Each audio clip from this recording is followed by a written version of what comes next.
And there was some greats that were just real disciplined, like strong. Like Marvin Hagler's my best example for that. When I was a kid growing up in Boston, Hagler was the middleweight champion of the world, and I used to see they used to have video of him running. They played it on the news. He was running on there was the dunes, sand dunes in Cape Cod in the winter, freezing cold, with a hoodie on, running, screaming, "War, war!" Crazy, right? Oh, it was amazing. Marvin Hagler made you want to just get out of your house and go running in the snow. You know, he was so disciplined. That was the thing that I always got out of watching him. Wasn't that he was so wild. He was so mentally strong. He had an iron chin, and his discipline was impeccable. He was just constantly training, never out of shape, never got fat, always doing sit-ups and push-ups. He was a ferocious animal, right? So his body? Yeah. Oh, he was chiseled. He was a machine. That fight with Tommy Hearns, oh, man, that was one beautiful. Of the greatest middleweight encounters of all time. Chaos. I mean, it's skillful. We didn't know what was going to happen. We thought they were going to stop the fight. I thought they were going to stop the fight. And I said Tommy Hearns was going to be the winner. As skillful as they were, they decided to just smash, just get into the center and fucking fight. There was no, like, Tommy Hearns should have tried to use his jab, boxing the outside. How you gonna keep? You're not going to keep Marvin Hagler off you. Marvin Hagler off you. You Marvin can't keep him off you. If you don't try to take him out, it's almost crazy. You can't box him like that. You know, Sugar Ray Leonard did that, but they weren't at their prime then. Yeah. You know, I wanted to see those two guys in their prime just go at it. Yeah, Sugar Ray Leonard, especially when he fought Hagler, he fought Hagler smart. Just stay the fuck away. Yeah, exactly. I heard the craziest rumor. Tell me if this is the craziest rumor. That Marvin Hagler, like, decided to bet on himself for that fight. Knew that he was going to lose. Like, they had it set up, and then retired and went to Italy. That's a ridiculous rumor, right? Hey, I don't know what anybody did, but I never heard anything like that. You never heard that one? No. But he's one of the most interesting end of careers ever. I heard rumors that he didn't fight the fight that he should have fought, that he knew he should have fought. Right. You know what I mean? The rumor was he went to Italy because the mob set everything up. Something to that effect. He went to Italy and became a giant movie star. But he's the only guy that I can think of in recent memory that literally went out on top. Had this unbelievably close fight with Sugar Ray Leonard, who a lot of people think he could have won that fight. Very close decision. And then says, "That's it. See ya. I'm done." Everybody comes back. Marvin it's Hagler hard never not to came come back. back, you know? Yeah.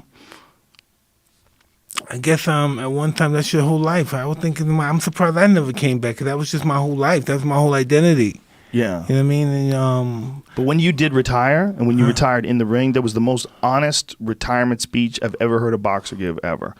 He's just like, I don't have this in me anymore. No, he just wasn't there anymore. That was pretty bizarre for myself, even, you know, because this is what I based my life on doing. When I first started doing it, I said, I'm going to dedicate my life to this stuff. And just to see that it's not even, it's no longer going to happen was pretty weird. When did you know that you didn't want to do it anymore?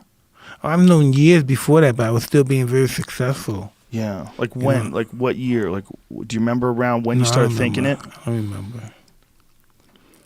Probably around, the 2000 area. So by the time, that's post-Holyfield? Yeah, after Holyfield. And you'd done too much. I was just winning them, winning, beating guys. You know, guys get hit or something, and some guys be so scared. Yeah. What did you have in mind? Like, that's the hardest thing, right? To swing from that to the next thing.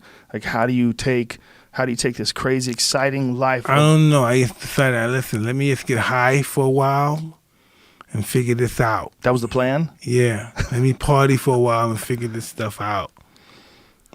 What did you figure out? That I wanted to do other things. So I started, my wife arranged for me to be this lesbian on stage. That she created the live show? Yeah. That's a brilliant idea. Because you're also the first fighter that ever did that. Because many fighters have great stories, but very few of them have ever. I don't think anybody besides you has ever put it into a we went all overseas. Thing. We did it. Man, it's just amazing. We did it in Monaco. We did it in Rome. We did it amount of various places, and I just can't believe that people want to see that stuff. Well, like I said, the documentary was amazing, so people wanted to hear the live version of you talking about it and to see you live in person. Because the first time we did it. On